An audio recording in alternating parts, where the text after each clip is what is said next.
From the moment she was born, everyone told Princess Amara that she was destined to be queen, all thanks to an ancient prophecy. As the third child and only daughter of the king and queen, Amara wasn't next in line to the throne, but when her two older brothers died unexpectedly, the royal seer predicted that their younger sister would avenge them and take her rightful place as queen. And even though it wasn't true, it didn't matter, because no one, especially Amara herself, wanted to believe otherwise. But then her father married again, and soon enough, Amara had another obstacle to overcome, a stepsister who now became first in line to the throne. Once again, Amara relied on the prophecy to boost her self-esteem and quell her fears about her uncertain future. But as her relationship with her father did, her stepsister's presence at court reminded Amara every day that she might never become queen after all. However, one night, everything changed when Amara met Lord Cassius, a mysterious visitor who was rumored to be a powerful sorcerer. Despite his shady reputation, he was a known quantity compared to her stepsister, who was still too young and inexperienced to navigate the treacherous waters of the royal court. So, Amara hatched a plan to get rid of her half-sister once and for all, which just so happened to involve making a deal with the devil himself. After realizing her stepsister was being guarded around the clock, Amaranth chose to visit Cassius, and right before his eyes, she plunged a silver dagger into a wax effigy of her stepsister, in exchange for helping her carry out this dark ritual. Amara promised Cassius whatever he desired, and thus, under the light of the full moon, the two performed a blood ritual summoning the Prince of Darkness himself. It was a terrifying experience, but when Lucifer appeared before them, both Amara and Cassius were thrilled. Now, Amara's original plan was to have Cassius kill her stepsister in her place, but as the centuries-old entity approached them, she realized he was far more powerful than any human sorcerer could ever be. So she switched tactics and asked Lucifer if he could curse her stepsister to make her life hell. After all, he'd already agreed to do business with Amara, and killing her stepsister would be a lot less messy than banishing her to hell. Lucifer obliged and placed a curse on Amara's stepsister, Dune, causing her to be hated by everyone in the kingdom. But he also warned her that if she ever went back on their bargain, she'd regret it. And immediately after disappearing, Amara noticed something strange was happening.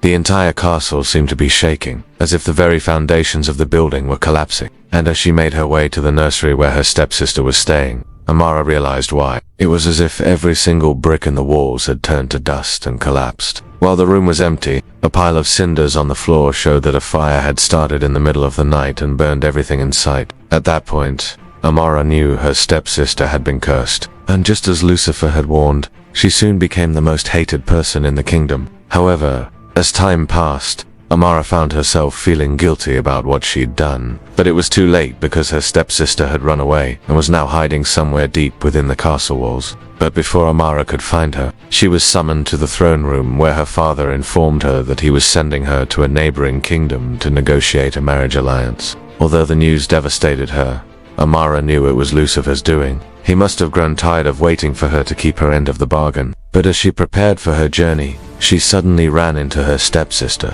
who now looked like a completely different person. All the hate and anger that shrouded her before had disappeared, leaving behind a kind and gentle girl. As they embraced each other, Dune revealed that she hadn't been harmed at all during the ritual, and that she had escaped the castle to protect herself. And although Amara apologized for her actions, her stepsister simply forgave her. But as soon as Dune stepped outside the castle walls, Amara felt a dark energy surge through her, causing her to collapse on the ground. Then, when she came to, she was lying in her bed inside the palace, and she realized that Lucifer had somehow taken control of her body and was now possessing her. Now that he was inside her head, Lucifer tried to convince Amara that what she did was for the greater good. After all, she'd become the most hated person in the kingdom and was destined to die alone and forgotten. But Amara refused to listen and continued to fight back against him. And just when it seemed like he would win, she remembered the silver dagger she used to bind him to her will. Summoning all her strength, Amara managed to stab herself with the blade and banished Lucifer back to hell. But even though she defeated him, Amara realized she couldn't stay in her kingdom anymore. If word got out that she'd made a deal with the devil, her father would never allow her to return. So she left her old life behind and began traveling around the world. Meanwhile, back in the kingdom, King Oberon had finally accepted the fact that his youngest daughter would never marry and produce an heir. And since his eldest son had also died, he decided to name his second son, Kellan, his heir apparent. However, He never openly stated this, which caused tension between him and Queenis, who believed her son deserved the title. But despite their rocky relationship, Kellen grew up into a noble young man and won over the hearts of the people. But Amara's absence loomed large over the kingdom. The longer she stayed away, the more rumors spread about her and the more people began to forget her face. At first, it hurt Amara to hear these stories, but as she traveled the world, she encountered many wonders that helped her move on. She learned new skills, made friends, and even fell in love with a handsome stable hand named Q. But one day, tragedy struck when Kieran was killed during a battle between rival kingdoms. Grief-stricken, Amara returned home where she learned that her father had passed away and her brother was now the king. But her relief was short-lived because now that she was back, her brother was suspicious of her intentions. At first, Amara simply played along, telling her brother that she had no interest in taking the throne.